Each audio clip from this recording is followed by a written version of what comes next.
empecé a seleccionar enfermos para vigilancia activa. No era fácil, el doctor Klotz recién empezaba a hablar de vigilancia activa, pero a mí me parecía que había una base racional enorme en todo esto, aunque no se ve la presentación, me dicen. ¿Puede ser, Fernando, que no se esté viendo la presentación? Comparta la presentación. ¿No?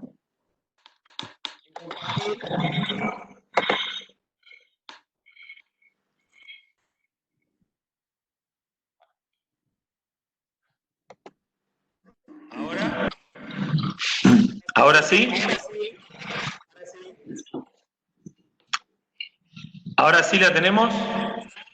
Sí. Sí. Entonces decía que hablar hace 14 años de vigilancia activa no era fácil. Había una base racional y un convencimiento, pero no había evidencia. Por lo tanto, creo que hacerlo ahora es sumamente fácil. Y lo otro que los urólogos tenemos que entender, que los pacientes que llegan con un cáncer de próstata localizado son básicamente urológicos.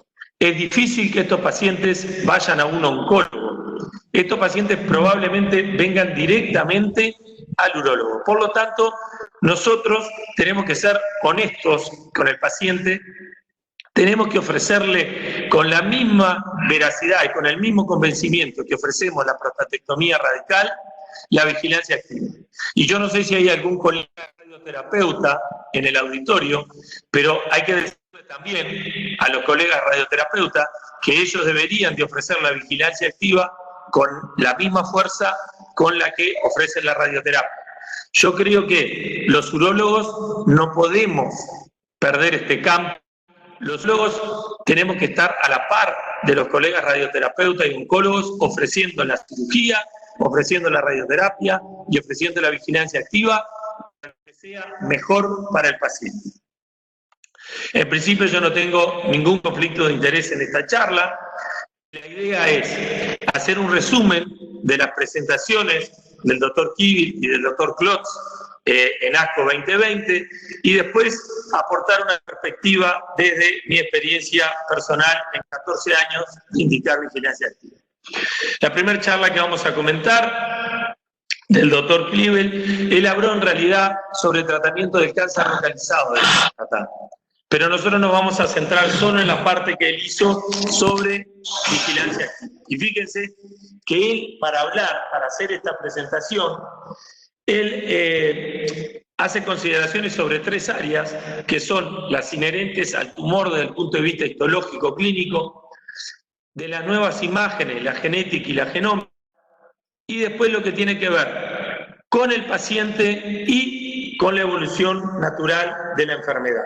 Es decir, para urólogos yo diría que la genética es aquello que describe los genes, la manera en que son heredados, lo que tiene que ver con la herencia en las generaciones, y la parte de genómica es una parte más nueva que trata de analizar la dinámica de la activación de estos genes, cómo interactúan con el medio celular, cómo interactúan con otros genes, qué repercusión tiene esto en la célula y en base obviamente las distintas etapas del ciclo celular, por lo tanto, en el comportamiento de la oncogénesis de los tumores.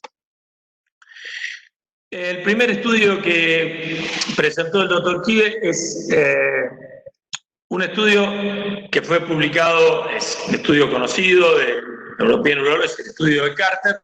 Se tomaron 1.200 pacientes en vigilancia activa y ¿qué se hizo? Se les estudió BRCA1, BRCA2 y ATM. ¿Y qué fue lo que se vio? Se vio si el riesgo de progresión en las rebiopsias era mayor en los pacientes que tenían alguna de estas mutaciones. Y fíjense que ya se vio que los pacientes que tienen la mutación de BRCA2 tienen el doble de riesgo de tener progresión histológica en las rebiopsias cuando están en vigilancia activa. El segundo trabajo que se presentó, bueno, no sé por qué no me corre acá, fue el ASTRAIA. Este estudio que fue conducido por el doctor Klotz es un estudio que intentó ver si los resultados de la resonancia que se mostraban en el Precision Trial, que básicamente es resonancia en el diagnóstico de cáncer de próstata, si eso se podía extrapolar a los pacientes que se hacen biopsias subsecuentes en vigilancia activa. Es decir, nosotros extrapolamos que rebiopsiar los enfermos en vigilancia activa es mejor que hacer biopsia por sestante. ¿Por qué? Porque en el Precision se demostró que para el inicial de cáncer de próstata la resonancia es mejor que la biopsia por sestante para diagnosticar cáncer de próstata por lo menos significativo. Pero en realidad este estudio, que fue diseñado con dos brazos, se randomizaron, uno que recibieron biopsias estándar de 12 core y otro la biopsia con resonancia, en la rebiopsia al año y en la rebiopsia a los 2 años. Y la verdad que este estudio mostró que la resonancia no aporta a la posibilidad de diagnosticar un upgrade histológico en la rebiopsia al año y a los 2 años. Es decir, que el comentario final del doctor Kivin fue que, si bien él creía que la resonancia tenía un lugar muy claro y que debía usarse en los pacientes con cáncer de próstata localizado, él tenía miedo de que hubiera una expectativa desmedida de la resonancia y una sobreutilización de la resonancia. El siguiente estudio, creo que estoy un poquito lento en pasar los slides.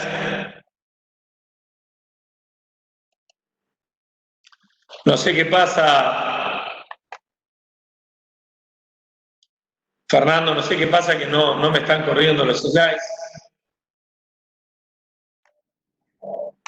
Es en el PowerPoint.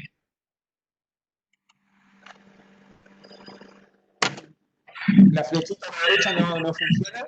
No, por ninguna de las dos me corre. Acá viene mi asesor llegando, pero bueno. El otro aporte del doctor Kibel fue preguntarse si para los pacientes de riesgo intermedio la vigilancia activa era una opción razonable. En realidad, él analizó lo que dice en el título, que dice Gleason 7, no fue tan así, porque fíjense que él comparó 2 cortes, una corte de bajo riesgo, que fueron 700 enfermos, contra otra corte de 200 enfermos de riesgo intermedio. Pero no todos eran Gleason 7.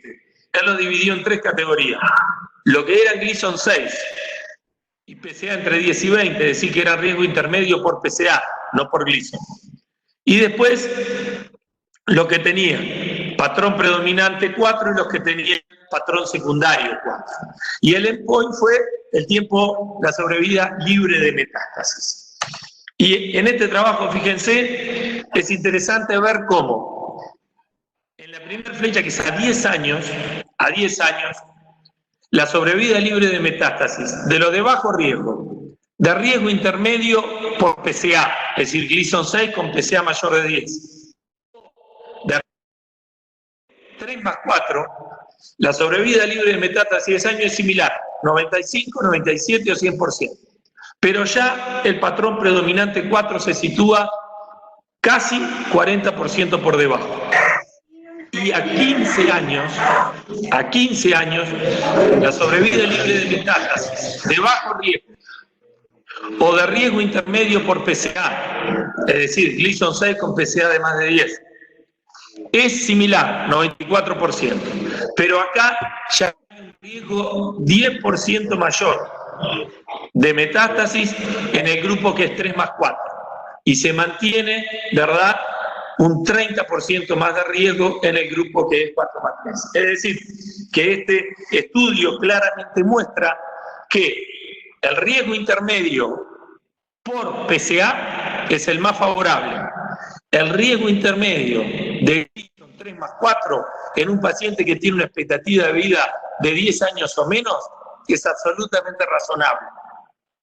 Pero en un paciente que tiene una expectativa de 15 o 20 años, el riesgo intermedio por PCA, con Gleason 6, pero PCA de más de 10, parece muy razonable, pero ya cuando es 3+4 hay que discutir con el enfermo si ese 10% de más de riesgo de muerte o de desarrollar metástasis vale la pena o no. Lo otro que muestra claramente este estudio es que es el patrón predominante cuarto. El paciente no es candidato en ningún momento a ofrecer una vigilancia activa. Habló también de los estudios genómicos. Básicamente yo subrayé estos dos, no por nada en particular, porque son exactamente iguales a Perlaris, que estos dos estudios son los que tenemos en Uruguay. Nosotros tenemos alguna experiencia y son también, creo, los que ustedes por ahora tienen en Argentina. Y fíjense que con respecto a los marcadores biomoleculares, hay una diapositiva que me pareció que era la más didáctica. Sigo con algún problemita para que me corran las diapos, pero la diapositiva que había seleccionado es una diapositiva de pacientes de riesgo intermedio en los que se le aplica el marcador genómico y estos pacientes, perdón, pero no me corre la diapositiva, no sé por qué. Entonces hablarle de esto sin la diapositiva puede ser medio engorroso. Bueno, no sé, seguiremos entonces avanzando diciéndole que él sitúa 3 escenarios posibles para pedir el marcador genómico en el riesgo intermedio favorable. ¿Y qué puede pasar cuando un paciente con riesgo intermedio favorable, yo le hago un marcador genómico? Este paciente puede ser... Acá está mi asesor trabajando en la computadora, pero parece que tenemos algún problema en correr los slides. No sé si habrá que salir.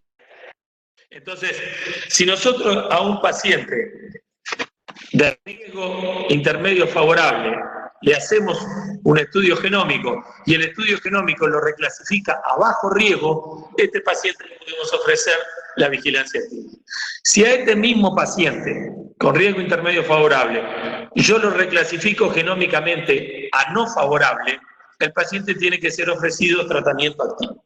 Y si yo tengo un paciente que es riesgo intermedio desfavorable, nunca va a ser reclasificado genómicamente a bajo riesgo, nunca.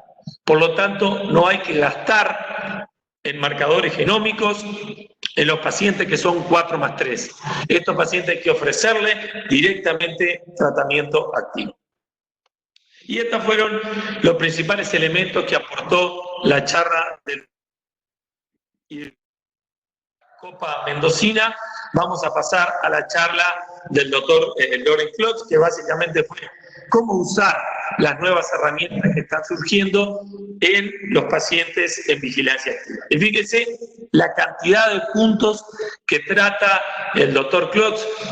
Resumirlo en 10 minutos es prácticamente imposible, pero vamos a tocar un poquito cuáles fueron las cosas más novedosas que hice. Volví a presentar el mismo trabajo de Carter sobre los pacientes que tienen mutación de BRCA2, básicamente doble de riesgo de tener un aumento del Gleason en la rebiopsia. Esto es lo que lleva al planteo de, si yo tengo un paciente que tiene Gleason 6, bajo riesgo, y tiene mutación de BRCA2, si este paciente sería un buen candidato o no a vigilancia activa. Creo que esta herramienta aisladamente no define nada, pero puesta en el pool de todas las herramientas puede aportar un granito de arena más. Hablo también de los calculadores de riesgo. Hay múltiples calculadores de riesgo y todos funcionan igual. Nosotros tomamos un montón de datos que vienen de la biopsia, que vienen de datos clínicos, el PCA, etcétera, etcétera. Y este calculador de riesgo nos dice para el paciente cuál es el riesgo que él tiene de tener un Gleason agresivo en la próxima biopsia. Y entonces se lo planteamos, mire, usted tiene un riesgo de 17, 45, 62, y en base al valor que dé el calculador de riesgo, nosotros tenemos otra herramienta más para aconsejar o desaconsejar la vigilancia activa. Con respecto a la resonancia, yo creo que acá el doctor Clot tocó un tema que yo insisto permanentemente, es que la curva de aprendizaje para los colegas imagenólogos es alta. A nosotros los urólogos nos piden 400, 500 prostatectomías radicales para poder considerar que tenemos solvencia y resultados funcionales. Y resulta que aparece una nueva técnica imaginológica y al otro día nosotros creemos que esa técnica hecha en el hospital donde nos puede ser extrapolable a los resultados de los centros de experiencia. Y así como no lo es la cirugía, tampoco lo es la resonancia, y eso él lo remarcó. Algunos imagenólogos plantean que se necesitan entre 2.000 y 3.000 lecturas de resonancia de próstata para volverse un experto. La única manera de hacer eso es con simulación, es decir, es cargar en un simulador 2.000 o 3.000 imágenes de resonancia de próstata, sentar a un residente o a un urólogo joven que tenga tiempo muchas horas por semana a leer esa resonancia, y a lo largo de 1 o 2 años se podrá transformar en un experto. La pregunta es, ¿cuántos de nosotros tenemos eso en nuestros centros? Y este estudio que se presentó de la trial de biopsiar estos enfermos con resonancia mostró que a veces la resonancia puede infraestimar el volumen de las lesiones y no es tan buena para predecir un upgrade histológico en la biopsia suficiente. Por lo tanto, al igual que dijo el doctor Kibel, hay un lugar para la resonancia, pero cuidado con poner las expectativas muy altas en la resonancia y en la sobreutilización de la resonancia. Volvió a presentar el mismo trabajo que él lideró, que fue en comparación con el Precision, resultados inversos. Por lo tanto, creo que la mayor utilidad de la resonancia es al inicio de la vigilancia activa y no tanto en las biopsias subsecuentes. Habló también de PET. Acá él presentó un trabajo de PET que fue negativo, comparando resonancia y la histología de las piezas de anatomía patológica. Pero ustedes también deben de saber que hay varios trabajos que son positivos para el PET comparado con la resonancia a la posibilidad de diagnosticar Gleason 7 o más. Es decir, que si bien todavía el PET-PSMA puede no tener un lugar en el inicio de la valoración de pacientes en vigilancia activa, comienzan a aparecer algunos trabajos que nos harán ver si en el futuro es una nueva herramienta o no a considerar. Habló de esto que, para mí que no hago ecografía, me pareció un poco ciencia ficción, es la ecografía de alta resolución, y en la cual él explicó que se hizo un score que es parecido a algo así como el PIRAT, y a mí lo que me genera de duda es esto. Ustedes, fíjense la cantidad de problemas que tenemos para que los radiólogos expertos y avanzados se pongan de acuerdo en el PIRAT, y el PIRAT se puede mirar, remirar, compartir, no en tiempo real, sino con imágenes pregrabadas, con otros colegas. Pero esto de la ecografía, básicamente todos sabemos que la ecografía es un estudio de tiempo real. Por eso es tan técnico dependiente, porque es de tiempo real. La verdad que no sé qué pasará con este tipo de ecografía. Él fue bastante optimista con respecto al ultrasón, pero a mí me parece una cosa bastante más compleja que lo que puede ser el PIRA por resonancia. Pero bueno, es una herramienta más, es muy novedosa, obviamente que es mucho más accesible y probablemente mucho más barata que la resonancia. Habló también de los marcadores dijo exactamente lo que ya sabemos. La mayor indicación son los pacientes de bajo riesgo, es decir, Gleason 6, pero con alto volumen o muchos cores, para saber si no me los reclasifica genómicamente a riesgo intermedio, y entonces no es tan fuerte la vigilancia activa a aconsejar, y los pacientes de riesgo intermedio favorable, en lo cual reclasificarlo genómicamente a bajo riesgo nos da más espalda para aconsejar la vigilancia activa.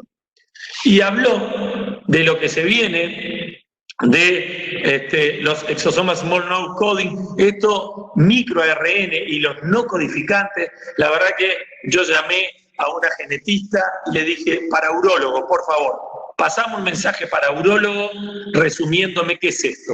Obviamente el mensaje de WhatsApp tenía 15 minutos porque a los genetistas les es difícil transmitir esto, pero lo que nos enseña y lo que yo veo es que el futuro para los urólogos viene muy difícil. Tenemos que saber operar abierto, láparo, robot, para que el paciente que pueda acceder a cualquier tecnología lo haga. Tenemos que saber la resonancia, tenemos que saber de PET, de PSMA, tenemos que saber de genómica, tenemos que saber de genética y ahora también tenemos que saber de microRNA. La verdad que nuestro horizonte es bastante más complejo, entonces esto tiene dos mensajes, me parece importante. Primero, que el camino es largo, pero es el único camino que está bien, chicos, ¿eh? No hay caminos cortos, el camino es largo y lo tenemos que hacer. Y lo segundo, cada vez más tenemos que trabajar en equipos integrados. Nosotros no podemos pretender saber de todo esto. Necesitamos colegas, expertos que estén con nosotros para poder seguir avanzando en la medicina. Y por último, escucho mucho ruido de fondo, no sé si me escuchan bien. ¿Se escucha bien?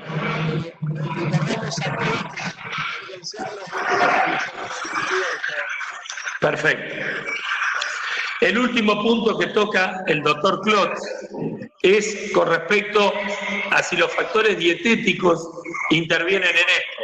Este estudio es un estudio randomizado con dos poblaciones. Una población en la que se intervino la alimentación a base de granos, aumento de proteínas, disminución de grasas, etc. Y otra población que siguió con la dieta estándar. Y la verdad que los pacientes eran todos pacientes en vigilancia activa. Los pacientes en vigilancia activa, comieran lo que comieran, les iba igual. Por lo tanto, siempre digo, el que quiera comer tomate cherry, que coma porque le gusta el tomate cherry, pero el tomate cherry no va a modificar aparentemente el comportamiento del cáncer de próstata. En fin, las conclusiones del doctor Klotz fueron que la resonancia, no hay ninguna duda de que ha sido un avance importante, pero ojo, con poner las expectativas muy altas en la resonancia, tiene limitaciones. Quizá en el inicio, previo a la biopsia, en el paciente que yo sospecho un cáncer de próstata, o en la primera biopsia confirmatoria inmediata, a los 3 meses, y lo voy a poner en un esquema estricto, está la mayor utilidad de la resonancia. La micro-ultrasón, veremos qué pasa con ello. Los marcadores biomoleculares tienen un rol emergente. Yo esto del rol emergente lo vengo escuchando hace muchos años. Creo que no son para todos los enfermos, pero para algunos enfermos bajo riesgo con muchos cores o con mucho volumen, o riesgo intermedio favorable 3+4, la valoración genómica nos puede ayudar. Y la valoración genética, sobre todo lo que tiene que ver con BRCA2, parece ser una nueva herramienta. Quizá los pacientes esos no sean los más favorables para la vigilancia activa, no solo por la mutación BRCA2.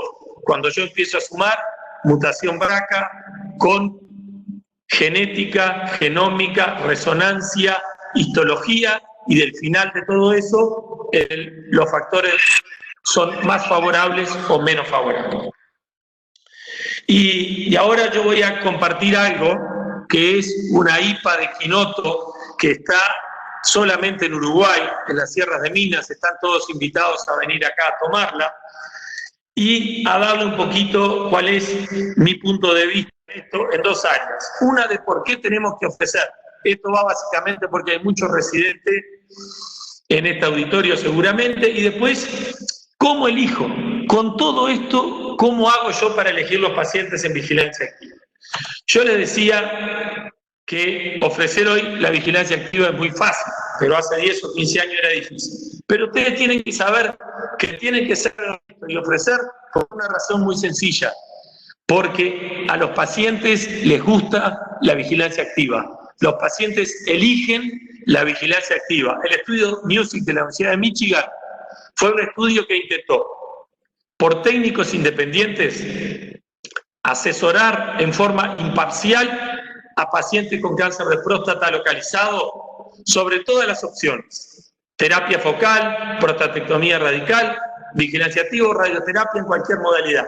Fíjense, 1 de cada 2 enfermos, cuando era asesorado en forma independiente, elegía la vigilancia activa. Y la otra razón es porque ahora hay muchos estudios que avalan la vigilancia activa. Fíjense, los datos de PRIAS a 5 años, la mitad de los enfermos en vigilancia activa. ¿Vaso lleno o vaso vacío? Bueno, yo prefiero ver el vaso lleno. A la mitad de los enfermos le ahorré los efectos secundarios de un tratamiento radical. A 10 años, 30%. Fíjense que esto es población global del PRIAS, es decir, acá hay muy bajo riesgo y riesgo intermedio favorable.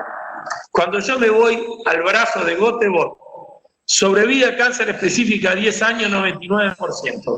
Sobrevida a cáncer específica a 15 años, 96%. Libre de metástasis a 15 años, 93%. Incluso PROTECT, que no es bien vigilancia activa, porque es un monitoreo en el que la rebiopsia surge de un aumento del 50% del TCA. No son rebiopsias programadas.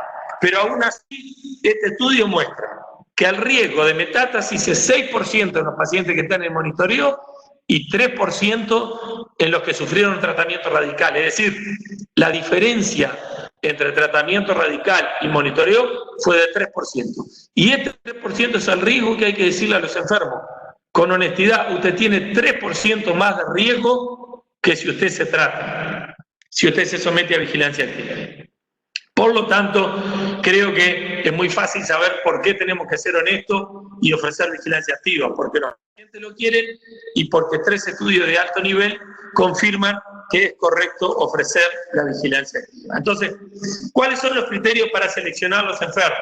Yo acá hago una analogía con un semáforo, que son luces rojas, criterio de exclusión. Si yo tengo luces rojas, el paciente no es candidato a vigilancia activa. Luces amarillas son criterios de inclusión, pero seleccionados. No son para todos los enfermos y hay que verlos muy bien. Y luces verdes es la más fácil. Son criterios favorables donde se incluyen los pacientes globalmente. Este es un homenaje al doctor Klotz, que es un poco al que nosotros debemos estar hablando de esto. ¿Y qué es lo que yo considero que hay que analizar para decidir qué paciente es o no buen candidato para vigilancia? Estos 3 elementos. El perfil psicológico del entorno familiar, no es solo el enfermo, son los familiares que están con él. La calidad de la biopsia y después el tipo de tumor. Y después tratar de elegir un protocolo. Cuando yo hablo de perfil psicológico, claramente hay elementos desfavorables, paciente ansioso, paciente que es temeroso, no es candidato. Y el paciente que tiene 14 hijas mujeres, créanme, tampoco es candidato. Las mujeres son muy sobreprotectoras de los padres. Es difícil que en la comida del domingo, las 14 preguntándole cómo va el cáncer que tiene adentro, el paciente pueda soportar 10 años esos almuerzos familiares.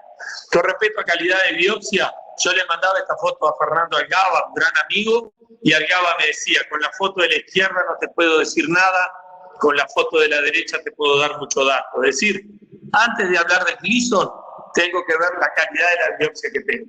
Y para elegir un protocolo, lamentablemente hay que elegir.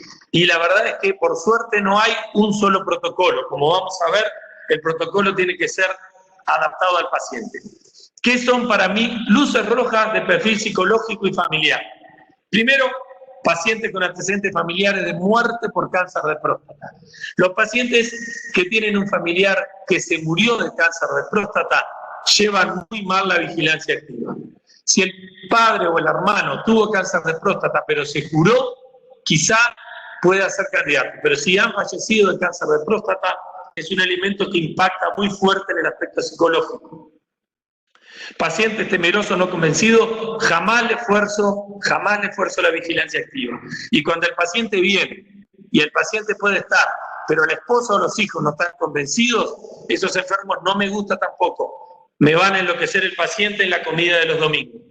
¿Qué son luces amarillas en esto? El paciente border o un entorno border. Estos pacientes hay que dar apoyo psicológico. No, yo tengo una psicóloga que es la esposa de un gran colega urólogo que se dedica a los pacientes oncológicos, consulta con ella, que maduren la idea, tomar 6 meses, 1 año para un bajo riesgo o muy bajo riesgo no le hace nada, y el paciente quizá después decida, si esto es una luz roja, el paciente se trata, si esto se transforma en una luz verde, el paciente puede ser considerado para vigilancia activa. ¿Y qué son luces verdes del perfil psicológico y del entorno familiar? Los pacientes sin antecedentes de cáncer, los pacientes que tienen ellos y el entorno un claro convencimiento de los riesgos y de los beneficios de la vigilancia activa. Estos enfermos es muy fácil para mí. Entonces, el mensaje final creo que siempre es que los urólogos tenemos que ofrecer la vigilancia activa con la misma convicción que ofrecemos la prostatectomía radical y que los radioterapeutas tienen que ofrecerla con la misma convicción que ofrecen la radioterapia. Solo así vamos a actuar éticamente correcto. ¿Qué hacemos cuando hablamos de calidad de biopsia? ¿Cuáles son los predictores de riesgo? Bueno, primero, el tamaño de la muestra. Yo tengo que saber cuántas tomas biópsicas se hicieron, cuál fue el tamaño de estas tomas, en qué porcentaje me informa, y todo esto sin hablar de Gleason todavía. Recién de todo esto, yo voy a hablar de Gleason y voy a tener 3 grupos, que son con bajo volumen y bajo cilindro, muy fácil, very low risk. Tumores con Gleason 3, más 3, pero alto volumen o alto número de cores, esto es low risk. Y después el riesgo intermedio favorable, es decir, predominante patrón 3, con menos de 5 o menos de 10% de patrón microfocal 4, probablemente menos de 10% sea el mayor consenso. Si yo tengo biopsia confiable, es correcto dar alguna sugerencia. Si yo no tengo una biopsia confiable, ni siquiera me tengo que plantear una recomendación. Lo que tengo que hacer es una nueva biopsia. Cuando observar por otro patólogo la biopsia, esto también me ha servido para mejorar mi grado de recomendación. Por lo tanto, ¿qué son luces rojas para mí en biopsia? Biopsia de mala calidad, un patólogo no confiable o un patrón predominante 4, no es recomendable. Luces amarillas, ¿qué son? Patrón 3 con múltiples cores, es decir, Gleason 6, pero ¿saben qué? Tiene 5 cores positivos, 80, 60, 40, 30, no es el mejor candidato, o me aparece un patrón microfocal 4. Estos enfermos para mí son luces amarillas. Yo creo que estos enfermos sí se benefician de rebiopsia inmediata antes de hablar de vigilancia, sí, antes de los 3 meses una nueva biopsia. Estos enfermos sí, si no tienen resonancia, quizás la resonancia me pueda ayudar. Estos enfermos si se pueden hacer un test genómico, si se puede el BRCA2. Enfermos yo necesito otras herramientas más allá de la simple biopsia. Y después de esto, puede ser que la luz amarilla se transforme en roja. Señor, usted no es candidato a vigilancia activa. O puede ser que los factores de riesgo sean favorables. Estas luces amarillas se transforman en luces verdes. Y el paciente entonces entra dentro de lo que yo puedo considerar para vigilancia activa. Y luces verdes de entrada, biopsia confiable, patólogo entrenado, very low risk o low risk, pero con 3 o 4 cores con bajo volumen, es decir, 4 cores ya no es very low risk, pero si estos 4 cores son 5%, 10%, 5% y 15%, ni siquiera suman 50% entre los 4. Eso para mí no me genera ningún problema, la vigilancia activa se la ofrezco con tranquilidad.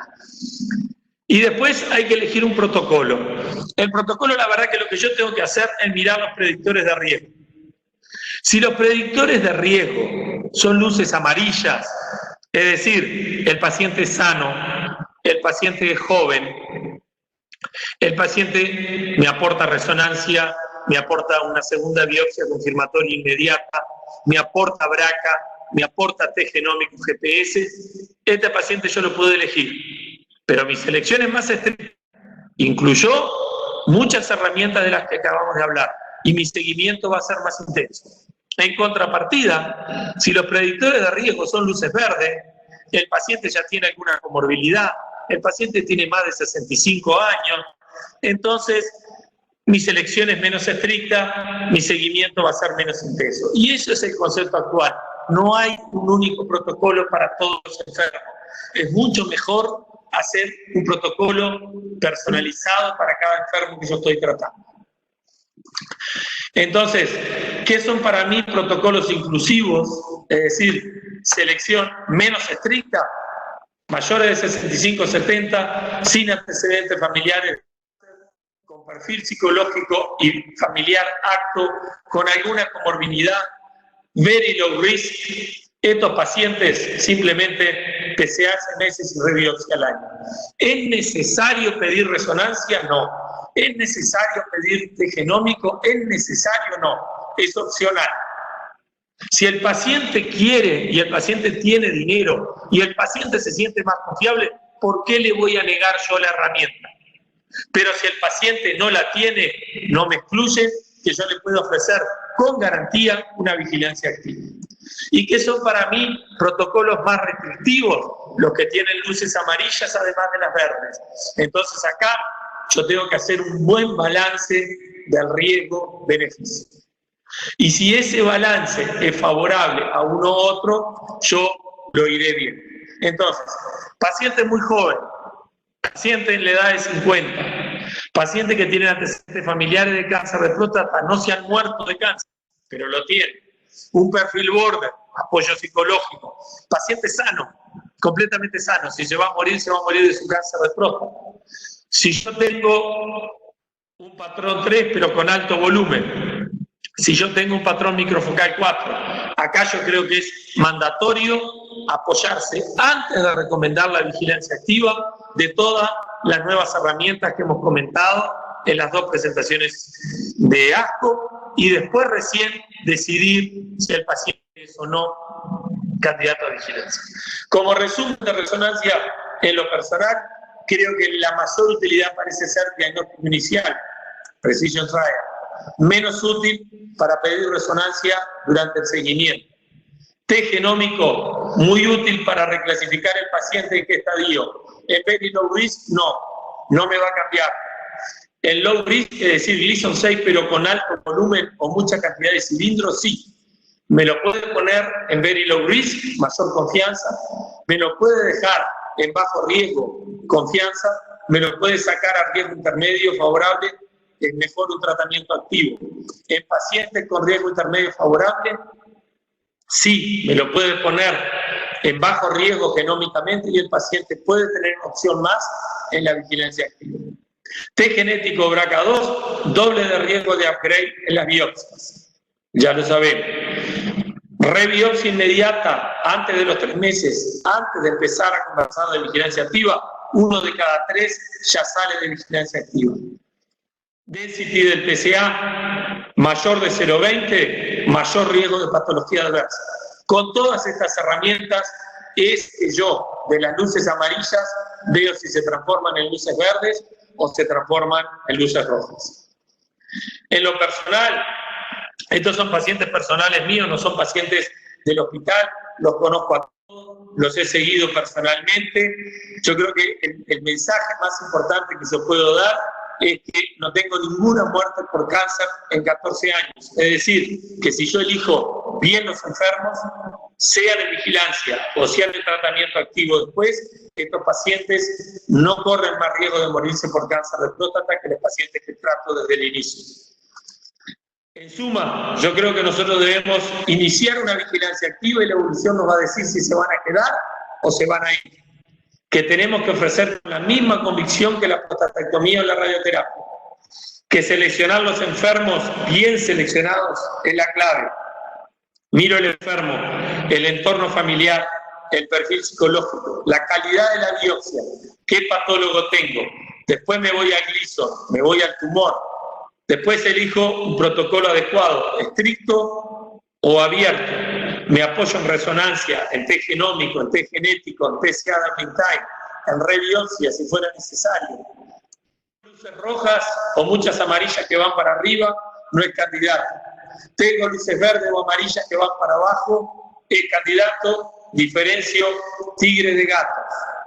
Estamos trabajando, a idea de Gonzalo Vitagliano, en un grupo que es el Latin American Activa Surveillance Graph, y que ya tenemos con la plataforma de la CAU el protocolo para poder hablar en las próximas presentaciones de estudios latinoamericanos de alto volumen, como lo fue ERLAR en riñón. Y copiando ese modelo de Diego Abreu y de la gente de ERLAR, es que tenemos esta iniciativa ya en curso y los invitamos a todos. Así que esto ha sido todo. Muchas gracias y podemos empezar la discusión si así lo quieren.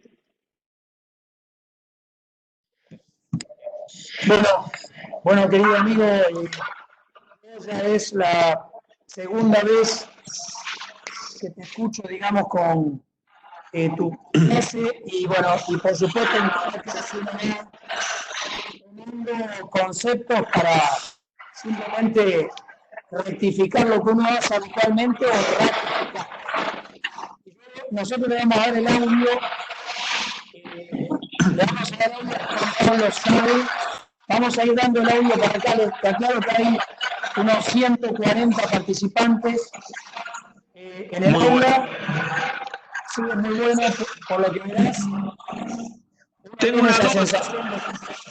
Fernando, tengo una duda. ¿El doctor Clovis está usando traducción simultánea o entiende español? El doctor Clovis, no sé, está en... le voy a dar el audio a Juan Pablo Sabe. Juan Pablo, si estás, te damos el audio y me gustaría de alguna manera que hagas un comentario y que también, porque como vos decís, hay residentes, hay muchos urólogos, también nos animemos a decir cuáles pueden ser, de acuerdo al lugar donde uno está, los puntos flojos, débiles de poder llevar al lugar donde uno trabaja, tus recomendaciones. ¿Qué te parece? Así que, Juan Pablo, te abrimos el audio. Habilitate, Juan Pablo, el audio.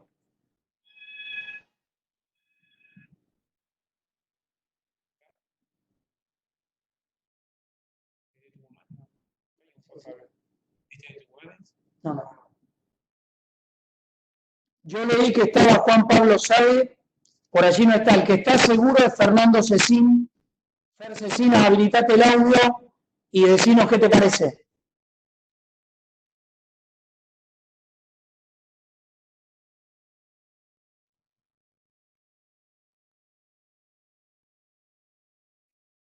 No, boludo, recién terminó. Sí, escuchamos. Ahí quien empezó a hablar, que siga. Desmutense, igual no pasa nada, nadie los escucha.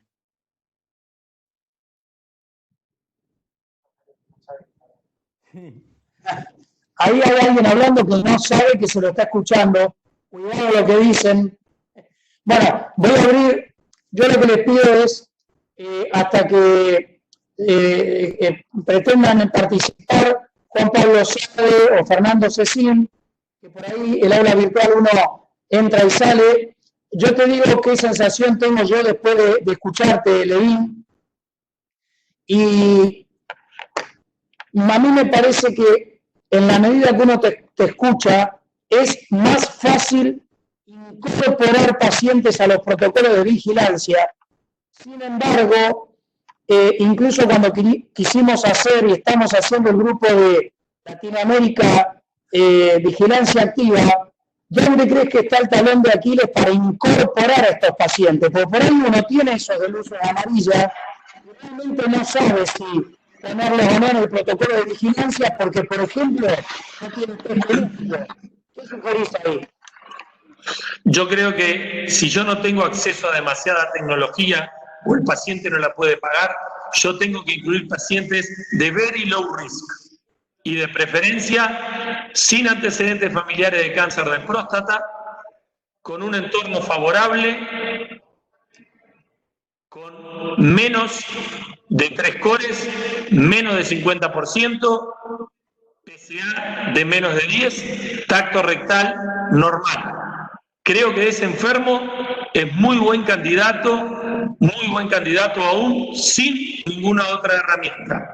En el resto, si yo considero pacientes muy jóvenes, con antecedentes familiares de cáncer de próstata, si considero más de 3 o 4 cores positivos o alto volumen, debería de tener algún otro apoyo. Otro elemento importantísimo que lo tenemos es la densidad del PSA. No cuesta nada, es gratis la densidad del PSA y es otro elemento que yo lo puedo usar sin costo ninguno. Después, pasar a la resonancia, pasar a los test genómicos, pasar al BRCA. El BRCA es muy nuevo, uno no puede hacer recomendaciones de BRCA, pero el costo sí va a ser accesible. Anda entre $100 y $200 hacer ese testeo. No es inaccesible, lo que pasa es que todavía no hay evidencia como para andar haciendo recomendaciones aisladas. Tiene que sumarse a las demás herramientas.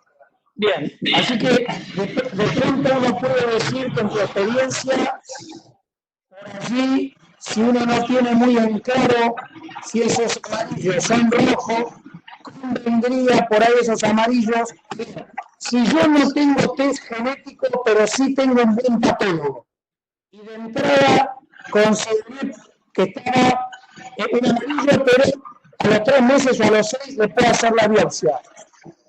¿Qué decís? Tengo sola la biopsia para decidir si el paciente va a ser rojo o no lo tengo o queda en vigilancia. ¿Le sirve solo la biopsia o directamente recomendás en tu protocolo de que si es amarillo o no? No te pude escuchar la primera parte. ¿Qué paciente es? ¿3+4?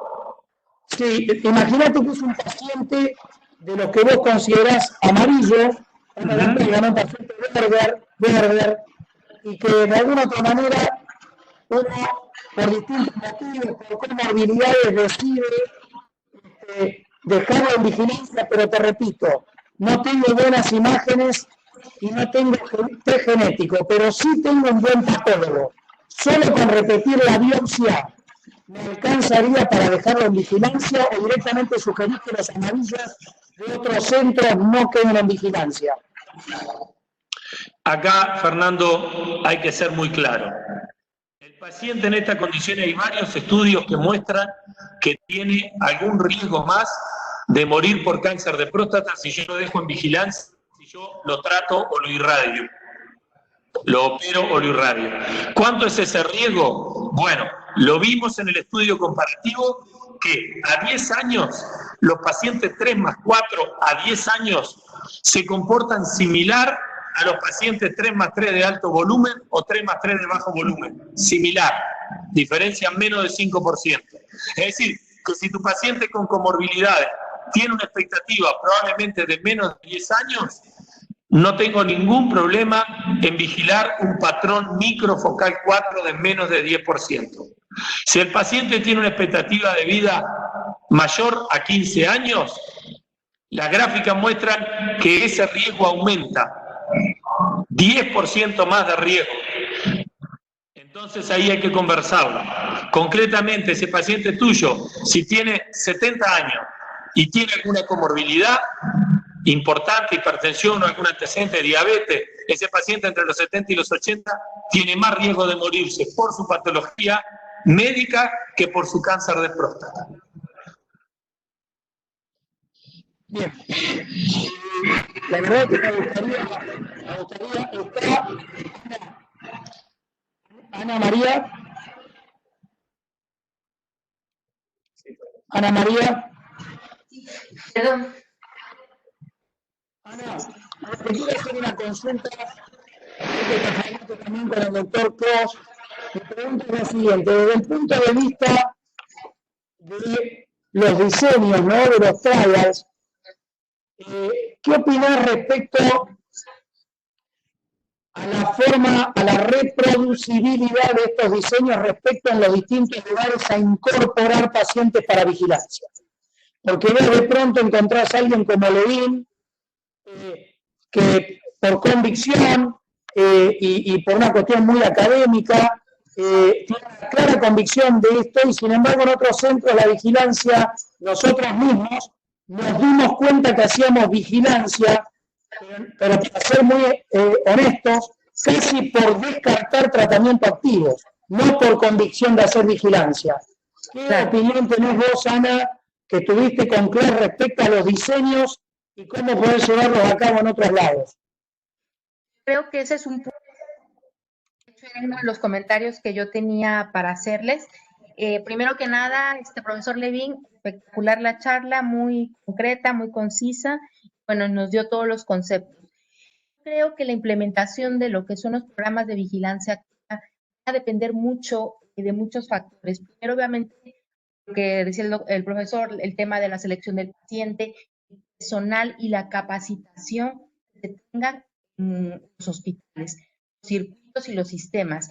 Creo que no podemos decir, en mi hospital no se hace vigilancia activa. Tenemos un protocolo de vigilancia. Acércate un poquito más al micrófono que se te escucha entrecortado. Entonces yo creo que expolar un protocolo de vigilancia activa a un hospital, tenemos antes que fijarnos en muchos factores, que realmente sea un protocolo bien establecido, bien seleccionado, que los pacientes tengan un soporte, como decía el profesor Levin, tanto de aspecto psicológico y demás. Entonces, ¿qué puedo decir? En mi hospital existió un protocolo cual no está en marcha. O sea, se realizó por un periodo de tiempo muy corto, no continuó. Entonces, considero que eso es lo que nosotros tenemos que pensar. ¿Qué infraestructura tenemos? ¿Cuáles son los recursos? ¿Cuál es el personal? Capacitación del personal, lo que decía el profesor, una resonancia magnética, cómo se realiza la biopsia, a través de técnica se realiza, si haces fusión, si no haces fusión y demás. Entonces, lo que puedo decir es que desafortunadamente es muy heterogéneo la experiencia. Yo creo que va a depender mucho la implementación, va a depender mucho del hospital, o sea, del circuito que logre generar el hospital para que realmente sea efectivo, porque definitivamente los resultados, como él dice, son espectaculares, pero tenemos que tener las herramientas para poder, obviamente, hacerlo en forma correcta, ¿no? Y que el paciente esté tranquilo y nosotros realmente damos una buena medicina, ¿no? Ahí lo estoy viendo a Fer Cecín. Fernando, querido, bueno, como siempre, gracias por estar. Terminó Levin su nueva presentación. Yo creo que si nosotros lo escuchamos 3 veces más, nos convencemos de que no tocamos a nadie más y hacemos vigilancia. Hay que admitir que tiene un altísimo poder de persuadir a la gente. Pero Fer, querido, desde el punto de vista académico, de protocolos, de investigación, hay muchos residentes. Te repito, uno se va cada vez más convenciendo de la vigilancia, pero Fernando, querido, ¿dónde puede estar el talón de Aquiles de la vigilancia a tu parecer? A ver. Sí, por ahora, especialmente en el ámbito nuestro de la CAU, déjame antes que nada felicitarte a vos y a Levin, que hicieron un trabajo de producción espectacular, y espero que sea imitado a partir de ahora por las distintas mesas de trabajo de la CAU, de distintos grupos de trabajo. Creo que han hecho una punta de lanza excepcional y un gran ejemplo para el resto de las comisiones. Pero dicho esto, una de las grandes limitaciones que tenemos en nuestro medio es, hace 3 o 4 años hicimos una encuesta en el ámbito de la CAU, en la cual vimos que la enorme mayoría de las instituciones no tienen protocolos formales de observación activa. Podemos discutir las razones, pero el concepto es, no estamos haciendo observación activa formal en el ámbito hispanoamericano. Número 2, encontramos una enorme variación de país a país. Es decir, nos encontramos países como España, que había una alta adherencia a los protocolos de observación formales, y otros países que teníamos una situación intermedia por ahí como Argentina, y otros países por ahí como, me acuerdo así, Dominicana, que prácticamente no tenían protocolos de observación. Más allá que había pacientes, que había médicos que hacían observación, pero no dentro de un marco formal. Ahora, hoy, después de 10, 20, 15 años ya de observación activa, hemos aprendido que hay situaciones que condimentan, mejoran la sensibilidad de la adherencia y de los criterios de inclusión, que es, por supuesto, lo que mencionaba Levin, el tema de la resonancia. Eso tiene un costo y tiene una curva de aprendizaje claramente mencionada y explicada por Levin.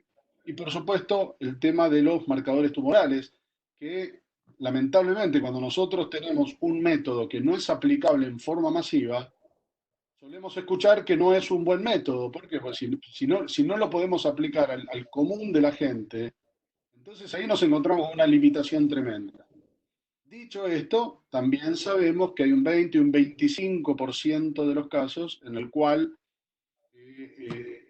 digamos, en estudios retrospectivos de pacientes que han sido operados, que oportunamente hubiesen reunido criterios de observación activa, en la pieza de anatomía patológica se observó un 20 y un 25% de los casos que había más Gleason, más enfermedad, más aumento del estadiaje patológico, que si lo hubiésemos dejado en observación. De manera que eso todavía sigue siendo una limitante a tener en consideración. Pero yo te diría, hoy por hoy, en lo personal, salvo que sea un paciente de alto volumen tumoral, extremadamente joven, o alguien que decididamente, luego de haber conversado las opciones, que quiere operar prácticamente, yo por lo menos en lo personal no estoy operando pacientes con muy bajo riesgo o bajo riesgo con cáncer de próstata, ¿no?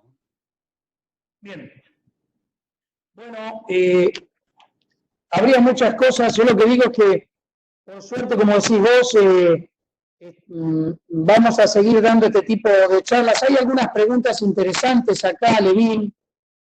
Una de las preguntas era, ¿qué hacías si vos tenés como herramienta en ese paciente que vos titulaste como amarillo, que por allí en una resonancia de control, tu radiólogo cambia y en vez de tener un PIRAT 2 o 3, te informa que el PIRAT es 4 o 5? Esa es la pregunta puntual, a ver si la podés contestar.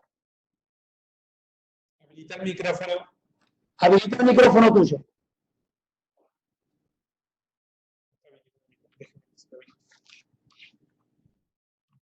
No tenés micrófono, esperá que no tenés micrófono. Estás sin micrófono. Te lo habilitamos nosotros. Ahí le dimos. ¿Ahora sí? Sí. Bueno, lo primero es saber si esa lesión es la misma lesión. Es decir, si fue el radiólogo que me informó de una lesión PIRA2 y ahora me informa un tiempo después la misma lesión PIRA4. Porque ahí yo o desconfío del radiólogo en el primer informe o desconfío del radiólogo en el segundo informe. O si esta es una lesión nueva, es decir, si ha pasado mucho tiempo, es poco probable, pero pueden aparecer en un par de años una lesión distinta. Entonces, ahí es otro escenario. Pero de cualquier manera, en cualquiera de los dos escenarios, hay que ir a biopsiar.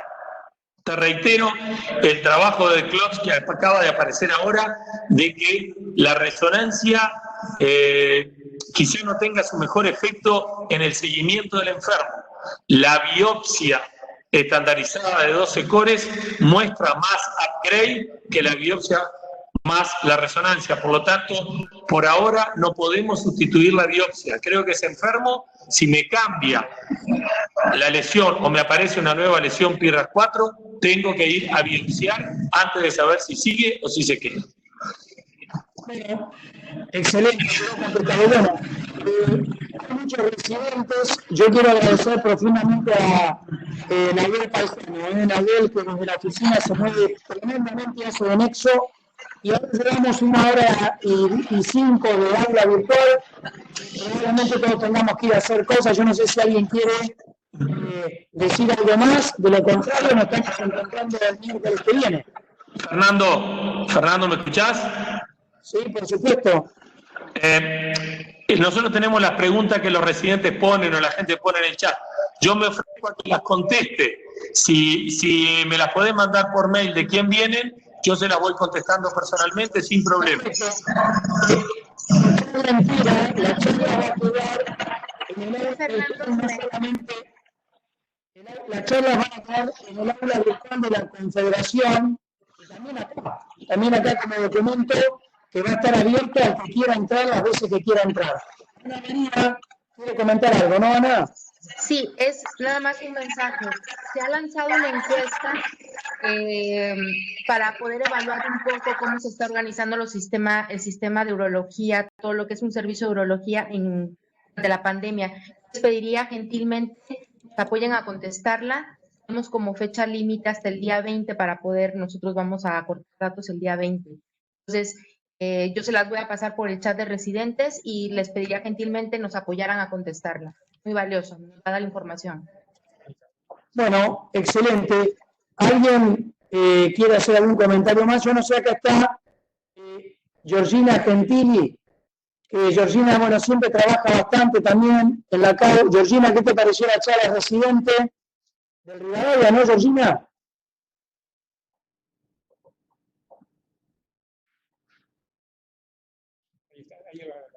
Ahí va a hablar, a ver.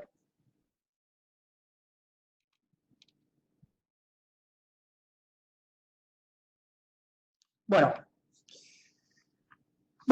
Levín, nada, te agradecemos, estamos en contacto, todos en contacto, gracias Gerardo. Gerardo, hay un amigo de la oficina de beca de la CAU, cada cual desde su cueva está trabajando, pero esto nos hace estar a todos un poco más cerca, ¿no? Eso es lo bueno. Así que un abrazo para todos y muchas gracias Levín, gracias Fernando, Ana, Gerardo y todos los que estuvieron y a todos los residentes, ¿eh? Cariños a todos. Hasta luego. Bye. Felicitaciones, gran trabajo, Fernando y Levín y todo el grupo. Un abrazo a todos. Excelente.